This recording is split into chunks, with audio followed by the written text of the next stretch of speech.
तो आज good morning आप सभी के लिए।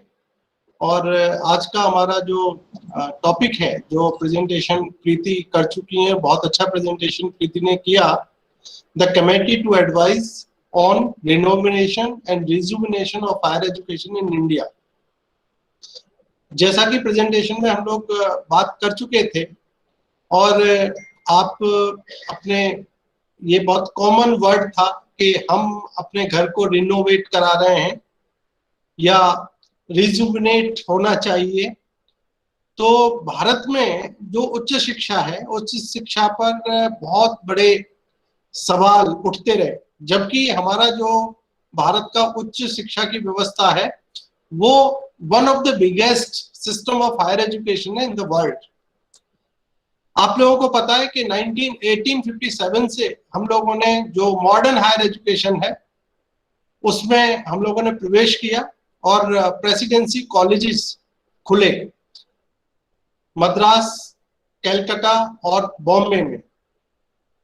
इन प्रेसिडेंसी कॉलेजेस को खुलने के बाद यही प्रेसिडेंसी कॉलेजेस यूनिवर्सिटीज में तब्दील हो गए, और जो आज की यूनिवर्सिटी ऑफ मुंबई है, यूनिवर्सिटी ऑफ मद्रास है या कोलकाता यूनिवर्सिटी है, ये हमारे इनिशियली वो प्रेसिडेंसी कॉलेजेस थे जो 1854 जो गुड एजुकेशन डिस्पैच था उसकी रिकमेंडेशन के बाद शुरू हुए थे। तो आप अंदाजा लगाइए कि हम लोगों ने तकरीबन, हमारा जो सिस्टम ऑफ हायर एजुकेशन है तकरीबन 250 से 200 बरस पुराना है, और उस 250 से 200 बरस की इस यात्रा में हम लोगों ने वैश्विक स्तर पर एक बहुत बड़ा जो सिस्टम ऑफ हायर एजुकेशन है उसको खड़ा किया है। अब और बहुत तेजी से हमारा ये जो सिस्टम ऑफ हायर एजुकेशन है ये बदलता जा रहा है। 1950 में जब देश आजाद हुआ तो आप जानते हैं कि हायर एजुकेशन के सिस्टम को यदि हम देखें और विशेष रूप से विश्वविद्यालयों की बात करें तो विश्वविद्यालयों पर पूरी तरीके से सरकारी क्षेत्र का नियंत्रण था। सरकारी क्षेत्र में सारे के सारे विश्वविद्यालय थे। लेकिन 1991 के बाद विशेष रूप से, हालांकि उससे पहले भी शुरुआत हो गई थी, लेकिन 1991 के बाद जब हमने 1991 जुलाई 1991 में अपनी जो नई इंडस्ट्रियल पॉलिसी और इकोनॉमिक पॉलिसी अनाउंस की, तो उस इकोनॉमिक पॉलिसी में जो उस समय के हमारे वित्त मंत्री थे डॉक्टर मनमोहन सिंह जी ने ये कहा कि अब हमें गवर्नमेंट सेक्टर को डाउन साइज करना है। डाउन साइज का मतलब होता है कि जितना बड़ा जो कद है उस कद को अब हमें कमतर करना है। तो हायर एजुकेशन के कॉन्टेक्स्ट में यदि आप देखें तो पूरी तरीके से जो है सरकार के क्षेत्र थे, जैसे समस्त अधिकांश विश्वविद्यालयों को यदि आप देखें तो वो सारे के सारे सरकारी विश्वविद्यालय थे। वो अलग बात है कि वो केंद्र सरकार द्वारा नियंत्रित थे या राज्य सरकारों द्वारा नियंत्रित थे, लेकिन उन विश्वविद्यालयों पर पूरी तरीके से जो नियंत्रण था वो लगभग सरकार का नियंत्रण था। लेकिन जब 1991 में हम लोगों को और वैश्विक अर्थव्यवस्थाओं पर यह दबाव आने लगा आर्थिक संकट के चलते कि सरकारों के लिए ये फिजिबल नहीं होगा कि वो अब बहुत सारे उन क्षेत्रों को भी फाइनेंशियल सपोर्ट दे पाए जिन क्षेत्रों को अब से पहले दे पा रहे थे, जिसमें शिक्षा एक महत्वपूर्ण था, दूसरा जो स्वास्थ्य है ये बहुत महत्वपूर्ण था। और आप 1991 से पहले यदि आप देखें तो आज जो हमारे घरों में बिजली आती है, इस बिजली पर पूरी तरीके से सरकार का नियंत्रण था। लेकिन आज जब सरकार ने डाउन साइज किया अपने क्षेत्र को, तो निजी क्षेत्र के लिए भी इसके दरवाजों को खोल दिया। और 1991 के बाद जब निजी विश्वविद्यालय खुले, तो निजी विश्वविद्यालय खुलने के बाद जो हायर एजुकेशन की नेचर है वो एकदम चेंज होने लगी। ना केवल विश्वविद्यालय बल्कि जो हमारे राज्य विश्वविद्यालय विशेष रूप से, उनके यदि एफिलिएशन सिस्टम को यदि आप देखें तो उस एफिलिएशन सिस्टम में जो मेजॉरिटी ऑफ द कॉलेजेस हैं वो हमारे सेल्फ फाइनेंस इंस्टीट्यूशंस हैं। जिनसे सरकार की तरफ से कोई भी वित्त पोषण नहीं मिलता, वो पूरी तरीके से जो निजी क्षेत्र है उसके द्वारा संचालित किए जाते हैं। और ये नंबर ऑफ कॉलेज जो है अब मेजॉरिटी में है। तो आप अंदाजा लगा सकते हैं कि हमारा जो सिस्टम ऑफ हायर एजुकेशन है वो किस तरीके से बदल रहा है। तो आपको पता है कि प्रोफेसर यशपाल जो लर्निंग विदाउट बर्डन में थे, उसके बाद 2005 का जो नेशनल करिकुलम फ्रेमवर्क है वो उनकी अध्यक्षता में तैयार हुआ, और उसी समय 2009 में इस रिपोर्ट का गठन किया, जिसका उन्होंने 1 मार्च 2009 को इस रिपोर्ट को सबमिट कर दिया, जिसमें हायर एजुकेशन की बहुत सारे जो चीजें थी उस पर उन्होंने जोर दिया।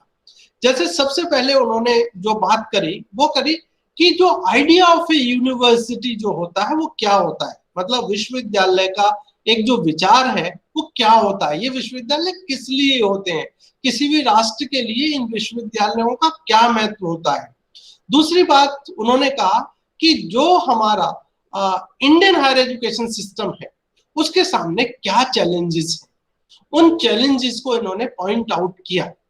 फिर इन्होंने हायर एजुकेशन इंस्टीट्यूशंस को, स्पेशली जो यूनिवर्सिटीज हैं, उनको कहा कि these are the architecture of learning, मतलब ये जो अधिगम है, जो ज्ञान है, उस ज्ञान को ये विकसित करते हैं।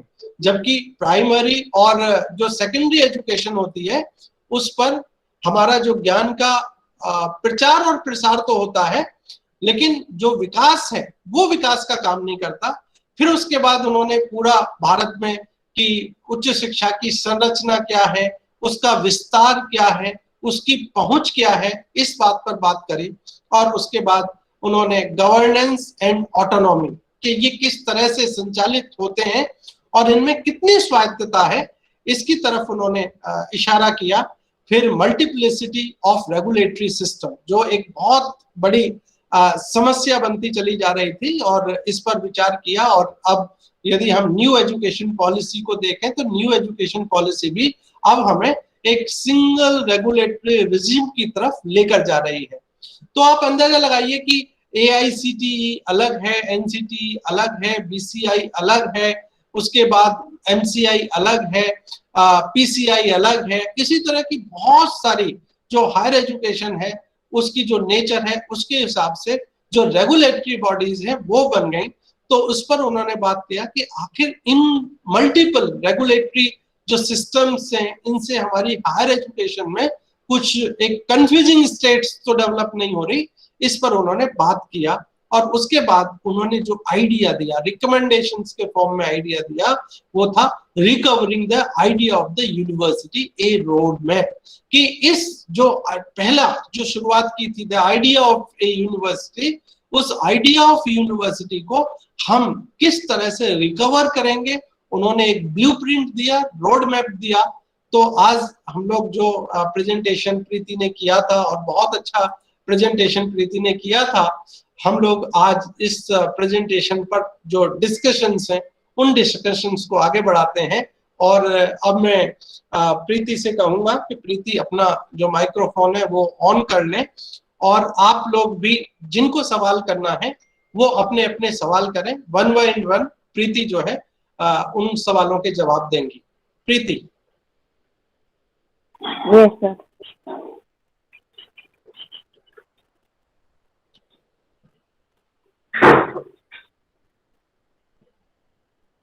जी शुरू करिए। जी मैम, मेरा एक क्वेश्चन ये है कि जो रिकमेंडेशन दी गई थी अलग अलग जो मतलब रेगुलेटरी बॉडीज है जो केवल रेगुलेटरी बॉडी करती है, जैसा कि 2018 तक 17 और 18 में 2 सालों तक CBSE ने सीटेट का प्रचार नहीं करा पाया, क्योंकि उसने कहा कि मेरे ऊपर कामों का बोझ बहुत अधिक है। और क्या कहते हैं, अगर एक सारी रेगुलेटरी बॉडी जो हायर एजुकेशन की है, अगर एक रेगुलेटरी बॉडी बना दी जाए। आपकी आवाज ठीक से नहीं आ रही है। ओके मैम मेरा ये कहना था। हाँ जी, आवाज अच्छा आ रही है? हाँ, बीच बीच में कट रही है आपकी आवाज। ओके, जो मतलब डिफरेंट रेगुलेटरी बॉडीज हैं, इनको जो एक रेगुलेटरी बॉडी बनाने की बात कही गई थी, अगर एक रेगुलेटरी बॉडी बना दी जाती तो क्या सारे कामों को, सारे हायर एजुकेशन को ये अकेले कंट्रोल कर सकती हैं? सर ये आइडिया ये था कि जो सारी रेगुलेटरी बॉडीज हैं उनको सबसम्ड कर दिया जाए। ये नहीं कहा गया था कि उन सबको कन्वर्ट करके एक बना दिया जाए, बट द आइडिया वाज कि उन सबको एक में इंक्लूड कर दिया जाए, सो दैट हायर बॉडी एक हो, देन उसके सब पार्ट्स में अदर बॉडीज मिलकर काम करे, लेकिन उसका जो एक हेड ऑफ डिपार्टमेंट जो होना चाहिए वो NCHRD होना चाहिए। मतलब ये था कि जो मतलब अन्य अन्य रेगुलेटरी बॉडीज है इनको भी कंट्रोल करने के लिए national commission of higher education का निर्माण किया जाए। हाँ जी, हाँ जी, सारी रेगुलेटरी बॉडीज को तो बंद नहीं किया गया था, लेकिन जो अपना काम ठीक से नहीं कर रही थी उनको बंद करने का आइडिया दिया गया, प्लस जो अपना काम ठीक से कर रही हैं उनके लिए ये सुझाव दिया गया कि उन सबको एक पर्टिकुलर रेगुलेटरी बॉडी के अंदर सबसम्ड कर दिया जाए, सो दैट वो अपने ऑर्डर्स जारी करे एंड उसके थ्रू बाकी सारी यूनिवर्सिटीज एंड डिपार्टमेंट्स में उनको फॉलो किया जा सके, सो दैट किसी एक पर्टिकुलर बॉडी का काम भी ना बढ़े और जो अदर चल रही है उनका काम भी धीरे धीरे चलता रहे और जो हमारा सिस्टम है वो अच्छे से वर्क कर पाए।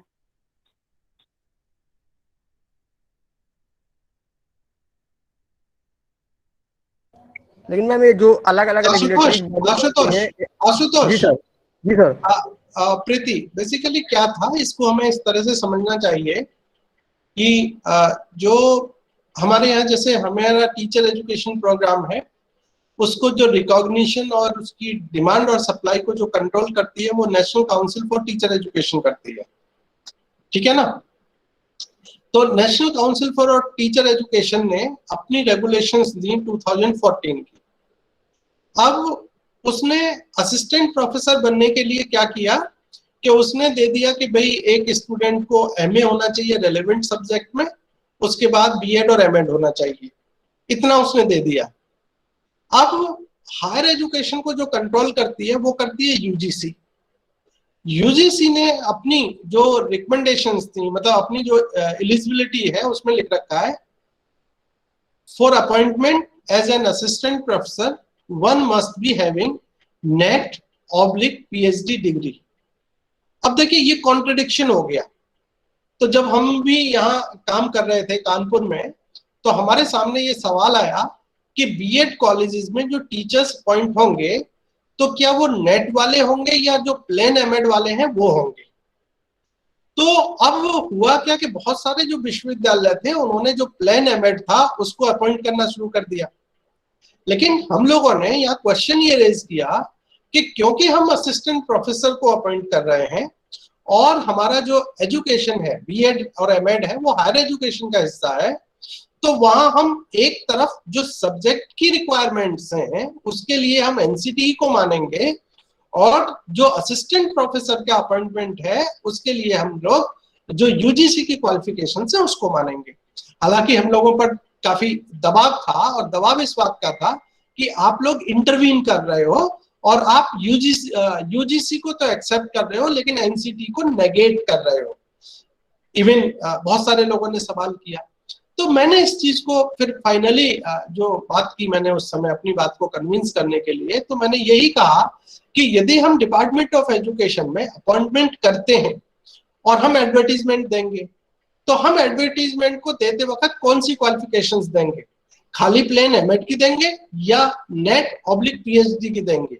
और यूनिवर्सिटी इस बात पर एग्री हुई कि नहीं, यूनिवर्सिटी को हमारा हायर एजुकेशन का वो है मतलब UGC कंट्रोल करती है, इसलिए सब्जेक्ट को हम वहां से देखेंगे NCTE से, लेकिन अपॉइंटमेंट के लिए जब हम असिस्टेंट प्रोफेसर की बात करेंगे तो हम जो NET या PhD है उसको कंसीडर करेंगे। तो ये जो कॉन्ट्रडिक्शंस हैं रेगुलेटरी अथॉरिटीज के, उन कॉन्ट्रडिक्शंस को मिनिमाइज करने के लिए जो मल्टी रेगुलेटरी रिजिम है उसको एंड करने के लिए एक सिंगल रेगुलेटरी रिजिम की तरफ ये जो कमेटी थी ये रिकमेंड कर रही थी। आशुतोष ठीक है? समझ में आ रहा है, लेकिन एक चीज नहीं समझ में आ रहा है, जैसे ओनली वन रेगुलेटरी बॉडी होगी तो क्या ये जो डिफरेंट डिफरेंट रेगुलेटरी बॉडी होंगी सिर्फ उनको कंट्रोल करेगी? हो जाएगा। Okay, thank you sir. उसमें क्या दिक्कत है? उसी के डिपार्टमेंट, जैसे हमारी यूनिवर्सिटी है उसके मल्टीपल डिपार्टमेंट्स है ना, जी सर, नहीं लेकिन मुझे ऐसा लगा था कि जो डिफरेंट डिफरेंट रेगुलेटरी बॉडी है आशुतोष तो उनको आशुतोष समाप्त कर दिया गया। आशुतोष जी सर। आशुतोष जी सर। हमारी हमारी जैसे यूनिवर्सिटी है, उसके मल्टीपल डिपार्टमेंट्स हैं, है नहीं है? जी सर। लेकिन कंट्रोल तो हम यूनिवर्सिटी से ही होते हैं ना। जी सर। डिपार्टमेंट ऑफ एजुकेशन की अलग फंक्शनिंग होती है, डिपार्टमेंट ऑफ इंजीनियरिंग की अलग होती है, पैरामेडिकल की अलग होती है, लेकिन अल्टीमेटली यूनिवर्सिटी कंट्रोल करती है। तो जी उसी सर। तरीके से सिंगल रेगुलेटरी सिस्टम को खड़ा करके उसकी डिफरेंट जो यूनिट्स हैं उनको खड़ा करने के बाद हम इस तरह का काम कर सकते हैं, ठीक है ना? क्योंकि okay sir. Ultimately one document आएगा। समिता क्वेश्चन कर रही थी, समिता अपना रेज कर रही थी, हैंड रेज कर रही थी। समिता पूछिए।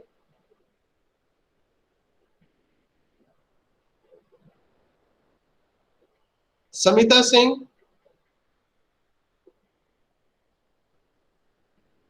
और कोई पूछ सकते हैं? सर एक क्वेश्चन मेरा और है हाँ कि क्या कहते हैं, जैसा बताया मैडम, आपने बताया था कि मेडिकल ग्रेजुएट स्टूडेंट्स को कोई जरूरी नहीं है कि वो सिर्फ मेडिसिन डिपार्टमेंट में ही जाए और उसे मतलब डिफरेंट डिफरेंट फील्ड्स का भी नॉलेज दिया जाए। अगर एक ही स्टूडेंट को अलग अलग फील्ड का नॉलेज दिया जाएगा, क्या वो अपने फील्ड में 100% सक्सेसफुल हो सकता है? आशुतोष जी, मैंने ये नहीं बताया था कि मेडिकल स्टूडेंट्स को अलग अलग फील्ड्स का नॉलेज दिया जाए। आई जस्ट सेड कि अगर आप 2 से 3 साल 5 साल एक पर्टिकुलर फील्ड में आप काम कर रहे हैं, जैसे आप मेडिकल फील्ड में काम कर रहे हैं, तो होता क्या है, आप थ्योरी एंड प्रैक्टिकल्स वगैरह पढ़ते हैं, उस पर्टिकुलर इंस्टीट्यूट में बंद कर रह जाते हैं।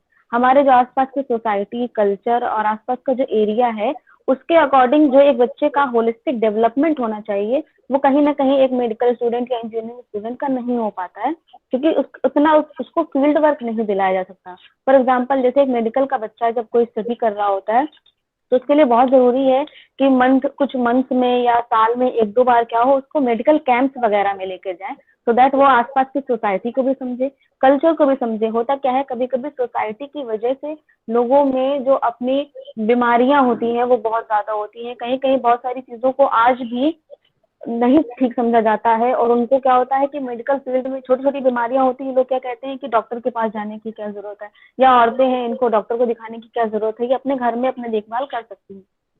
तो होता क्या है, इससे जब ये सोसाइटी को और कल्चर को और अधिक अच्छे से समझते हैं, तो ये अपने मेडिकल फील्ड में और अच्छे से वर्क कर सकते हैं, और उनका जो डेवलपमेंट जो होना चाहिए होलिस्टिक वे में, वो हो सकता है।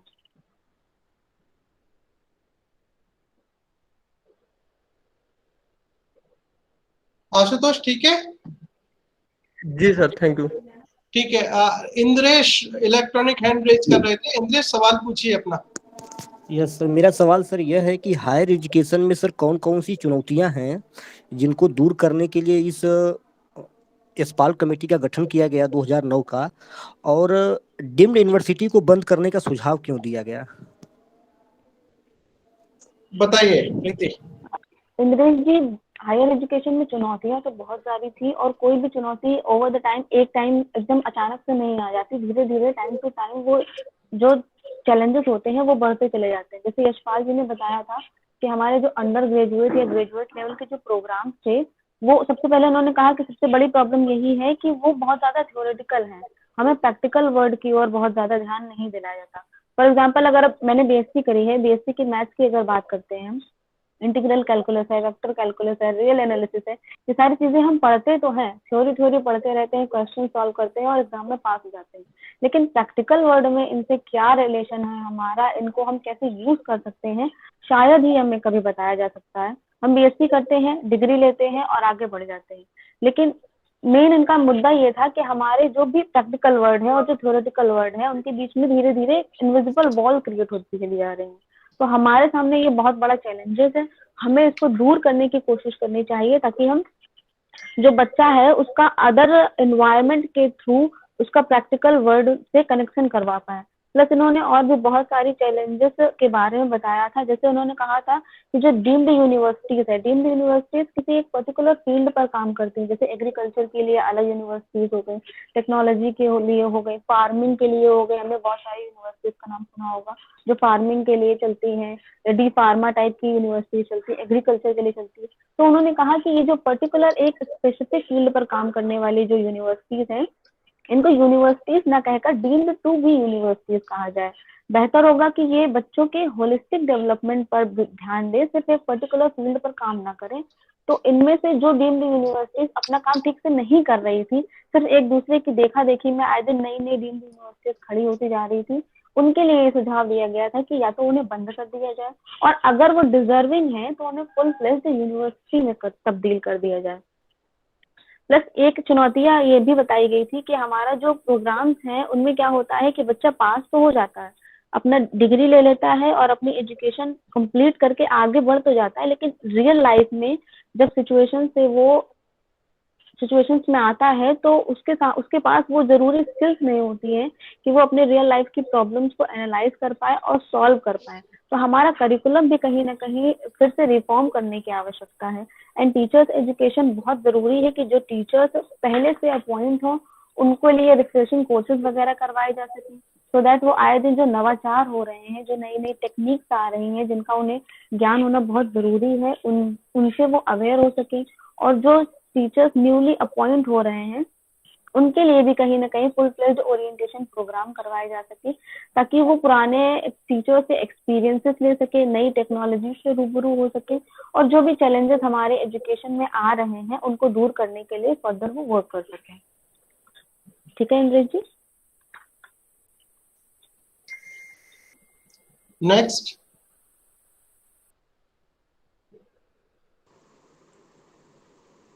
Yes sir. संजय, हाँ पूछिए। मैम ये पूछना है हमें, जो हायर एजुकेशन की जो क्वालिटी एजुकेशन की बात होती है, तो ये एक अपॉर्चुनिटी है या एक चैलेंजेस है, ये एक अवसर है या एक चुनौती है? क्योंकि रेफरेंस एक किस संदर्भ में बात करेंगे कि उच्च शिक्षा की जो बात की गई, उच्च शिक्षा एक अनुसंधान की जो गिरावट है, तो दर बदर गिरावट चली आ रही, क्योंकि एक वैश्विक स्तर पे उन्होंने एक आयाम स्थापित करने के लिए जो उनका एक ओरिएंटेशन क्या कहते हैं एक और क्या कहते हैं हमारा सिनेरियो था प्रोफेसर यशपाल जी का, उस संदर्भ में देखना चाह रहे थे। तो एक जो निकल के आता है कि ये जो हायर एजुकेशन जो क्वालिटी है, जिस क्वालिटी को रिफॉर्म करने की बात करते हैं, ये अपॉर्चुनिटी है या फिर अवसर है? वो अपॉर्चुनिटी या चैलेंजेस है? थोड़ा इस संदर्भ में प्रकाश डालिए।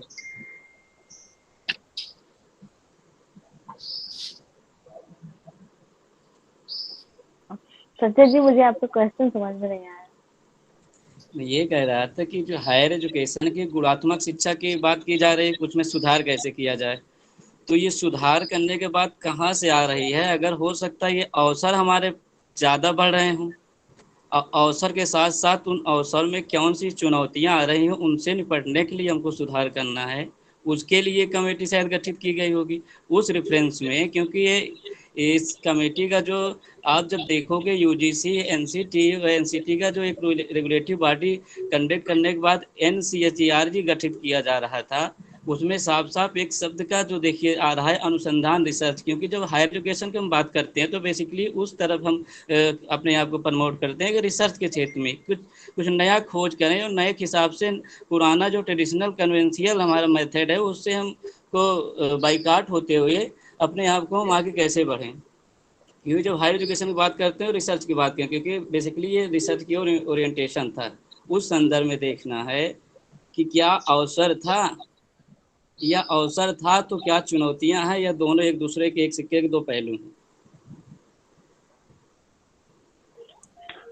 संजय जी, जब अवसरों की बात आती है, जब हमारे सामने चैलेंजेस होते हैं और हमें उन्हें दूर करना होता है, तो डेफिनेटली हमारे सामने नए नए अवसर आते हैं। हम चैलेंजेस को दूर करने के बारे में सोचेंगे तभी हम अवसरों को लेकर उनको और अच्छे से रिफॉर्म कर पाएंगे। रही बात रिसर्चेस वगैरह की, तो हम जानते हैं कि बहुत जरूरी है हायर एजुकेशन पे रिसर्चेस वगैरह होते हैं ना, शायद इसीलिए हम जब एमएड का अपना कोर्स कर रहे होते हैं तो हमें रिसर्च वर्क में इंक्लूड करवाया जाता है। एंड ये डेफिनेटली एक अवसर है, अपॉर्चुनिटी थी जिसके थ्रू हम हायर एजुकेशन में और ज्यादा रिफॉर्म्स ला सकते थे, इसकी क्वालिटी बढ़ा सकते थे। हालांकि NCHER का गठन करवाया गया था 2011 में एक विधेयक के थ्रू, लेकिन इसके बाद इसके क्या फर्दर इंफॉर्मेशन आई है, इन्होंने क्या क्या वर्क किए, इसके बारे में मुझे कोई भी इंफॉर्मेशन अवेलेबल नहीं हो पाई है। Sorry for that. संजय, इस सवाल का जो जवाब है वो जवाब इस तरह से नहीं मिलेगा जैसे हम लोग आपने जो सवाल किया या प्रीति ने जिस तरह से जवाब देने की कोशिश की। क्योंकि ये जवाब बहुत एनालिटिकल है, बहुत विश्लेषणात्मक जवाब है। देखिए, हमेशा हायर एजुकेशन में दो व्यू रहे हैं। एक व्यू ये रहा है कि जो हायर एजुकेशन है वो सभी को नहीं मिलनी चाहिए, कुछ चंद लोगों को मिलनी चाहिए। उससे क्या होगा कि शिक्षा की जो गुणवत्ता है, उस गुणवत्ता में जो गिरावट है वो नहीं आएगी। दूसरा व्यू ये है कि नहीं, हायर एजुकेशन के जो अवसर है वो सभी को मिलने चाहिए, और बहुत बड़ी जनसंख्या को जब अवसर मिलेंगे तो ये हो सकता है कि उसमें से कुछ या बहुत सारे लोग उस लेवल की जो उच्च शिक्षा है उसको प्राप्त ना कर पाए, जैसी हम लोगों ने विजुअलाइज की थी। लेकिन उसमें से बहुत सारे लोग होंगे जो बहुत ऊपर हमारी उच्च शिक्षा को लेकर जाएंगे। पहला जो थॉट है वो थॉट है थोड़ा पजेसिव थॉट, या कहना चाहिए ट्रेडिशनल थॉट, परंपरागत थॉट। हम ये सोचते हैं कि उच्च शिक्षा पर केवल हमारा नियंत्रण रहना चाहिए। जब हम इस तरह की बात करते हैं तो हम कहते हैं कि उच्च शिक्षा के जो अवसर है वो सबको नहीं मिलने चाहिए, सबको दोगे तो उच्च शिक्षा गिर जाएगी। और ऐसा थॉट बहुत प्रिवेल रहा, बहुत ज्यादा चर्चाएं इस तरह के थॉट पर होती रही। लेकिन दूसरा जो थॉट है वो थॉट है कि नहीं भाई, सभी को आप अवसर उपलब्ध कराओ, और उन अवसरों का जो लाभ उठाएंगे लोग वो अपने आप को साबित करेंगे। और यदि आप देखें कि हमारी जो न्यू एजुकेशन पॉलिसी है वो क्लियर कट विजुअलाइज कर रही है। और ये जो थॉट मैं बता रहा हूँ ये तब का बता रहा हूँ जब हमारा हायर एजुकेशन का जो ग्रॉस एनरोलमेंट रेशियो था वो मात्र 6% था। तब ये विचार था। आज हम तकरीबन 24% के आसपास आ गए हैं, और अगले 10 साल में क्या, अगले 2030 तक हम इसको सक्सेसफुली 50% तक ले जाना चाहते हैं कि हमारे जो एलिजिबल एज ग्रुप है, जो 18 से 23 साल के जो विद्यार्थी होते हैं, ये माना जाता है कि वो उच्च शिक्षा में होते हैं। तो 18 से 23 साल के जो एलिजिबल एज ग्रुप के जो लोग होंगे उनको हम 50% उनको हम हायर एजुकेशन में आवश्यक रूप से ले जाना चाहेंगे। अब आप देखिए इसका कारण क्या है। इसको हमें देखना पड़ेगा दो तरह से। एक, कोठारी एजुकेशन कमीशन के व्यू पॉइंट से देखना पड़ेगा। जब उन्होंने अपनी report education and national development को प्रोड्यूस कर रहे थे वो, और राष्ट्र को समर्पित कर रहे थे, तो वो इसी बात को कह रहे थे कि एजुकेशन का सीधा सीधा संबंध होता है किसी भी राष्ट्र के विकास में।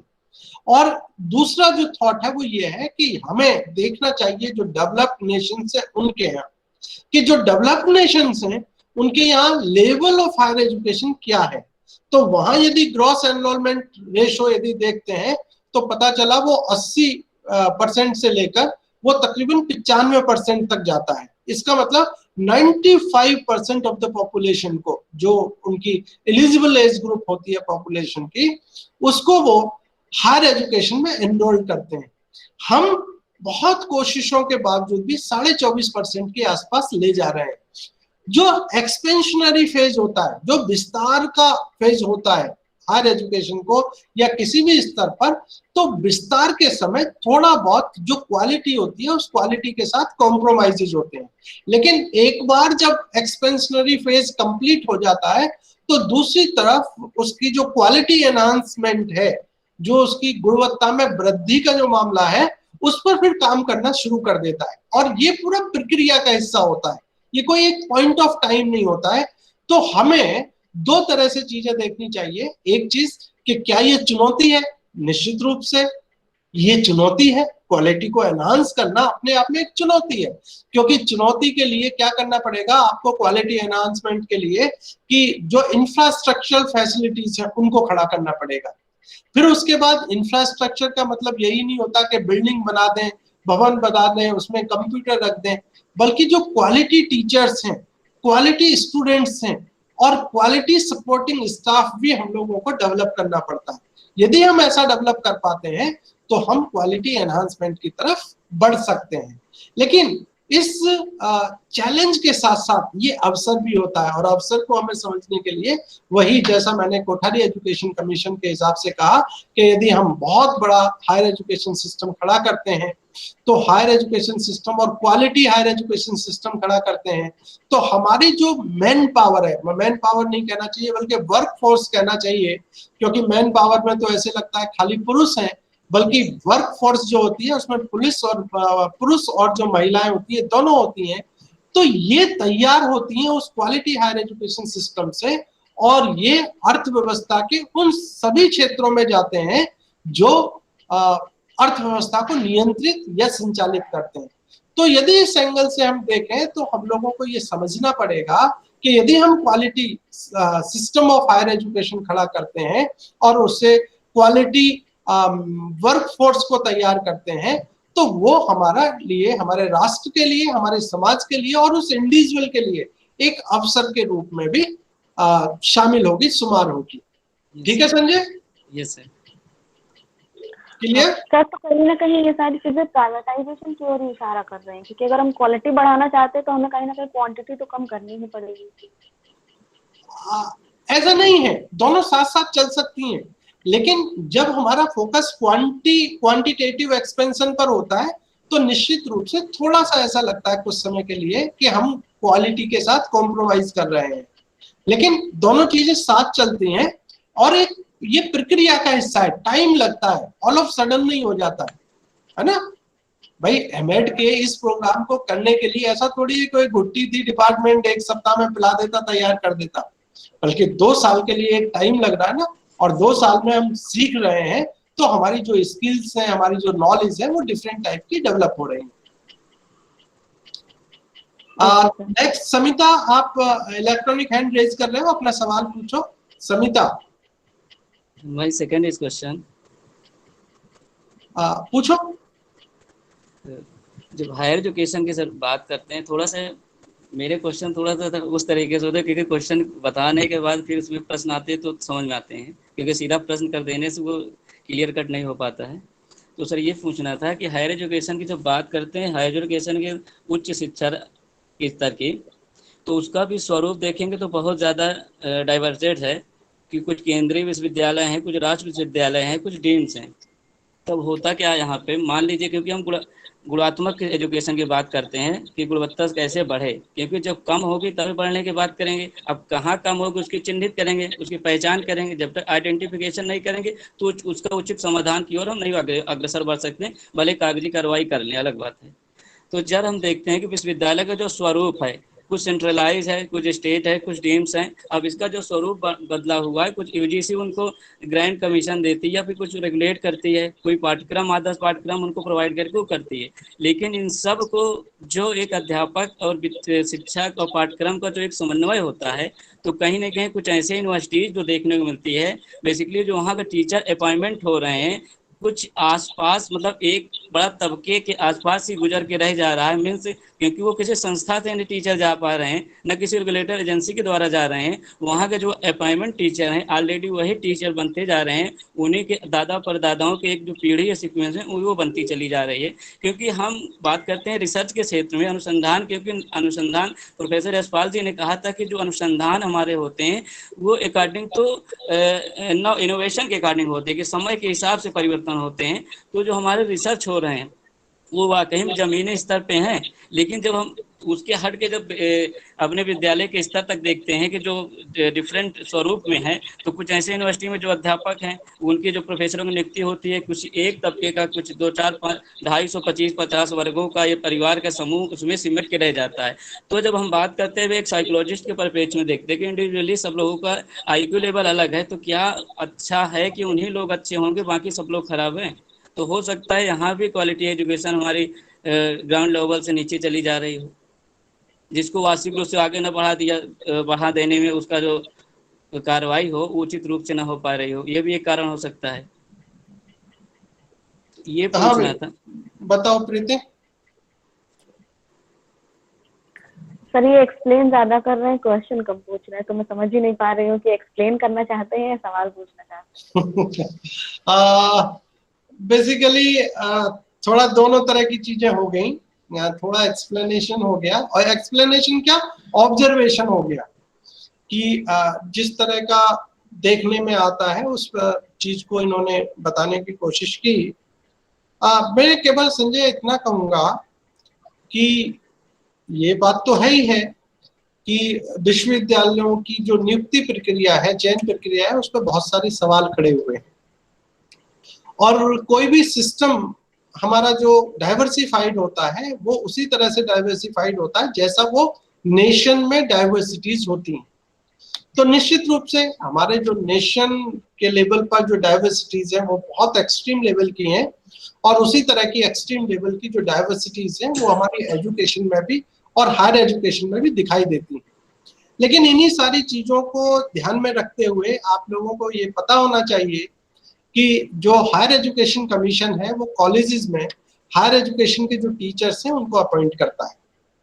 जो विश्वविद्यालय हैं, यदि बिहार में आप देखो तो बिहार में विश्वविद्यालयों के पास नियुक्ति के अधिकार नहीं है, बल्कि वहां जो बिहार में एक स्टेट लेवल पर रिक्रूटमेंट एजेंसी है वही असिस्टेंट प्रोफेसर्स की नियुक्ति करती है। इस एजुकेशन पॉलिसी में भी और इससे पहले भी बहुत सारी चर्चाएं हो रही थी कि हम लोगों को अब ऑल इंडिया एजुकेशनल सर्विसेज की तरफ बढ़ना चाहिए, और वो ऑल इंडिया एजुकेशनल सर्विसेज के माध्यम से ही vice chancellor, registrar, finance officer और जो टीचर्स हैं उनके रिक्रूटमेंट हो। अभी हालांकि हम लोग उस तरफ नहीं बढ़ पाए हैं, लेकिन हो सकता है आने वाले दिनों में उस तरफ बढ़ेंगे। और जब उस तरफ बढ़ेंगे हम, तो जिस तरह की चीजें आप कह रहे हो वो चीजें धीरे धीरे टूटेंगी, और बहुत धीरे धीरे नहीं, बहुत तेजी से टूट भी रही हैं। तो मुझे लगता है धीरे धीरे हम उस तरफ बढ़ रहे हैं। ठीक है संजय। समिता, मैंने तुम्हें म्यूट नहीं किया है, तुम्हारी आवाज नहीं आ रही है, लेकिन समिता का एक सवाल है, और वो सवाल ये है, प्रीति, समिता का सवाल है, क्या यूनिवर्सिटीज में राजनीतिक हस्तक्षेप हमेशा नेगेटिव होते हैं? क्या यूनिवर्सिटीज में राजनीतिक हस्तक्षेप हमेशा नेगेटिव होते हैं? ये समिता का सवाल है प्रीति। तो मेरा मानना है कि किसी भी बॉडी के वर्क फंक्शंस में अगर हस्तक्षेप किए जाए तो वो नेगेटिव ही होंगे, या फिर उसके लिए कोई पर्टिकुलर कानून के थ्रू या जो आपके कॉन्स्टिट्यूशनल अमेंडमेंट होते हैं उनके थ्रू अगर हस्तक्षेप किए जा रहे हैं तो कहीं ना कहीं वो वैलिड हो सकते हैं। लेकिन ऐसे डायरेक्ट वे में कोई भी हस्तक्षेप करना मेरे हिसाब से वो इनवैलिड ही कहलाएगा सर।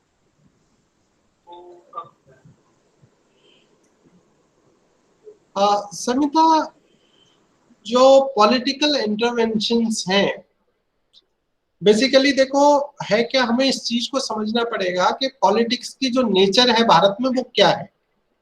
क्या वो कंस्ट्रक्टिव है या वो डिस्ट्रक्टिव है, हमें ये सोचना पड़ेगा। और विश्वविद्यालयों में जो पॉलिटिक्स जाती है तो क्या वो कंस्ट्रक्शन के लिए जाती है या डिस्ट्रक्शन के लिए जाती है? यदि हम स्टूडेंट पॉलिटिक्स की बात करें तो जो आइडिया ऑफ पॉलिटिकल इंटरवेंशन था या स्टूडेंट यूनियन था वो पूरी तरीके से कंस्ट्रक्टिव था, और वो ये था कि स्टूडेंट्स का रोल क्या होगा यूनिवर्सिटीज को मैनेज करने में, वो एक आइडिया था। लेकिन हुआ क्या कि भारत की जो राजनीति जिस तरीके से डिरेल्ड हुई है, नेगेटिव साइड में डिरेल्ड हुई है, जिस तरीके से उन्होंने नेशनल एजेंडा को त्याग कर अपने अलग अलग तरह के जो एजेंडा बनाए हैं, उस एजेंडा से जो आज की राजनीति है वो विश्वविद्यालयों को कंस्ट्रक्शन कम कर रही है, डिस्ट्रक्शन की तरफ ज्यादा ले जा रही है। अब सवाल ये उठता है कि यूनिवर्सिटीज में राजनीतिक हस्तक्षेप हमेशा नेगेटिव होता है क्या? यदि इसको देखें तो वो डिपेंड करेगा कि उस राजनीति की मंशा क्या है। यदि ये पॉजिटिव है तो निश्चित रूप से वो कंस्ट्रक्शन की तरफ ले जाएगी, और नेगेटिव है तो वो डिस्ट्रक्शन की तरफ ले जाएगी। और अभी हम लोगों को जो दिखाई दे रहा है वो डिस्ट्रक्शन थोड़ा सा ज्यादा दिखाई दे रहा है, और हम स्टूडेंट्स को तैयार नेशन के लिए नहीं कर रहे, बल्कि ऐसे लगता है अपनी पॉलिटिकल पार्टीज के लिए कर रहे हैं। जैसे आज आप देखो कि जिस तरह से कोरोना की महामारी फैली हुई है, तो आज सत्ता और मतलब सत्ता में जो पक्ष और विपक्ष दोनों का काम होना चाहिए था कि भारत को इस महामारी से हम किस तरीके से बचाएं। लेकिन जो सत्ता है वो अपनी अलग तरह की बात कर रही है, और जो विपक्ष है वो अपनी अलग तरह की बात कर रही है। और हमें संदर्भों को पकड़ के चीजों को बात करनी चाहिए, पढ़े लिखे लोगों की तरह बात करना चाहिए, हमें रोड पर चलते हुए लोगों की तरफ बात नहीं करनी चाहिए। जैसे यदि हेल्थ का जो मैटर यदि हम देखें तो जो स्वास्थ्य का जो मुद्दा है वो राज्यों का मुद्दा है, राज्य के हॉस्पिटल है ना। बताओ, जैसे कानपुर में कोई केंद्र सरकार का हॉस्पिटल है? नहीं है ना। यदि ऑर्डिनेंस फैक्ट्री की छोटी मोटी डिस्पेंसरी को देख लिया जाए या रेलवे की देख लिया जाए तो वो उन डिपार्टमेंट्स की है, लेकिन केंद्र सरकार का डायरेक्ट नहीं है। सब राज्य सरकार का अपना सिस्टम है। और आप देखो कि हम सारी चीजों को तो करते चले जा रहे हैं, लेकिन कोई भी जो सरकार है वो सरकार, इवन अरविंद केजरीवाल जी की सरकार जो इतना एफिशिएंटली काम कर रही थी, क्या वो पिछले 1 साल में अपने यहाँ ऑक्सीजन प्लांट नहीं लगा सकती थी क्या? जब राज्यों का मुद्दा है स्वास्थ्य, तो हर एक कोई नरेंद्र मोदी जी की तरफ देखेगा क्या या केंद्र सरकार की तरफ देखेगा क्या? तो हमें इस चीज को देखना चाहिए। तो पक्ष और विपक्ष दोनों का जो काम है, जब तक रचनात्मक नहीं होगा तब तक हमारी बात बनने वाली नहीं है। जब रचनात्मक होगा तभी बात बनेगी। मेरे ख्याल से समिता कन्विंसिंग होगी ये बात शायद इस एंगल से समझने की। और हमारा जो आज का टाइम है वो ओवर हो रहा है, हम लोगों को अपने प्रेजेंटेशन को यहीं अब खत्म करना पड़ेगा। तो आज हम लोग यहीं रोकते हैं और कल वाले लोग जो है अपने लिए तैयार रहेंगे। और मैं जो है इसको एक सेकंड